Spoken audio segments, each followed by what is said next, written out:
क्योंकि बहू झूठ नहीं बोलती। सुधा और राकेश के 3 बेटे थे।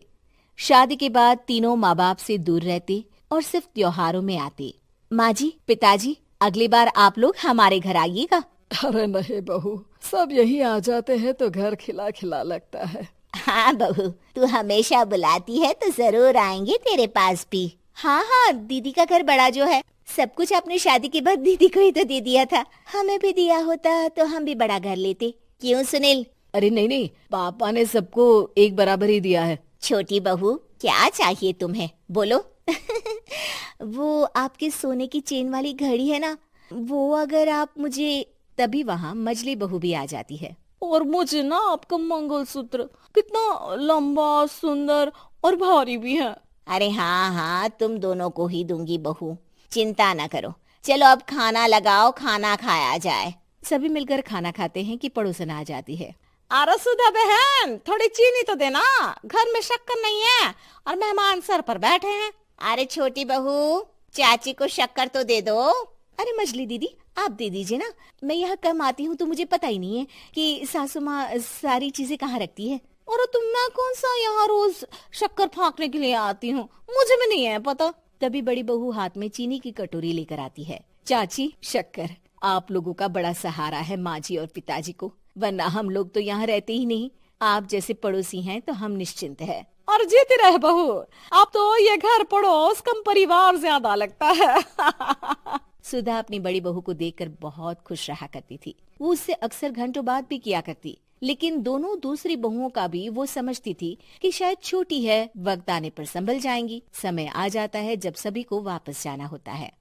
माँ जी, हम लोगों की फ्लाइट पहले है, हमें इजाजत दे। वो सास के गले लगकर चली जाती है। थोड़ी देर बाद छोटी बहू कहती है, माँ जी, मैं ना ये सोफे के कवर और चादरें ले जा रही हूँ, यहाँ तो ऐसी ही पड़ी रहेंगी। हाँ हाँ बहू, ले जा, और कुछ चाहिए तो बोल। और तो चाहिए बहुत कुछ, पर चलिए कोई बात नहीं, अगली बार ले जाऊंगी मैं।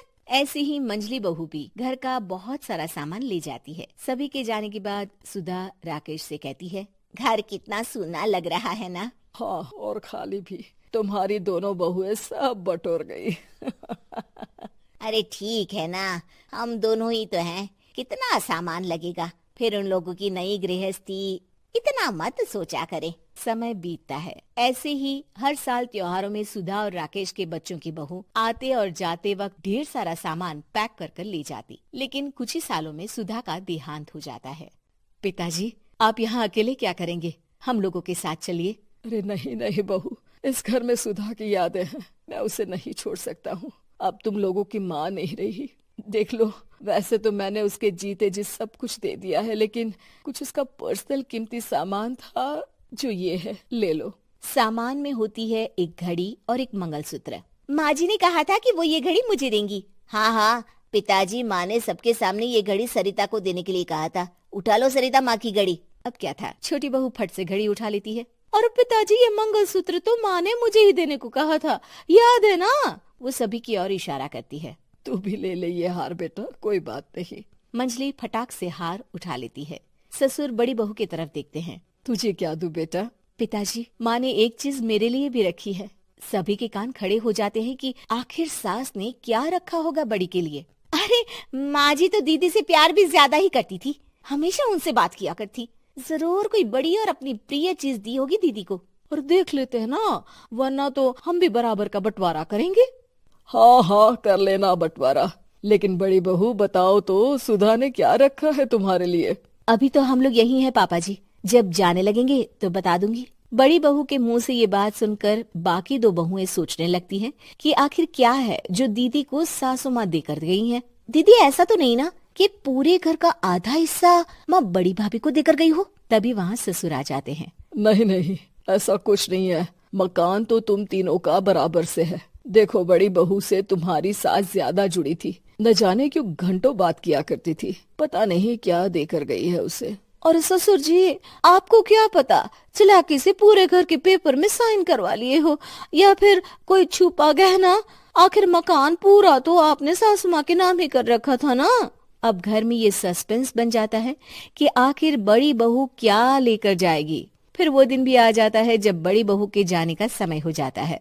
बेटा, परसों तुम चली जाओगी, बताया नहीं, माँ ने तुम्हें क्या दिया? घड़ी और हार जो बेशकीमती था और तुम्हारी सास को सबसे ज्यादा प्रिय था, उसका तो बंटवारा भी हो चुका है। अब तुम्हारी बारी। हाँ पिताजी, आज मैं ये बात बताने ही वाली थी। माँ ने मुझे उससे भी बेशकीमती चीज दी है और वो है आप। आपसे अधिक प्रिय उन्हें कुछ नहीं था। माँ चाहती थी कि आप मेरे साथ रहें। चलिए पिताजी। बेटा, मेरे पास तो कोई पेंशन भी नहीं है और ना ही कोई प्रॉपर्टी। लेकिन आपके पास संस्कार है पिताजी, जो मेरे बच्चे आपसे लेंगे, तो आपको ले जाने पर स्वार्थ ही है मेरा। चलिए ना पापा। सभी के सामने पिताजी बड़ी बहू और बेटी के साथ उनके घर चले जाते हैं।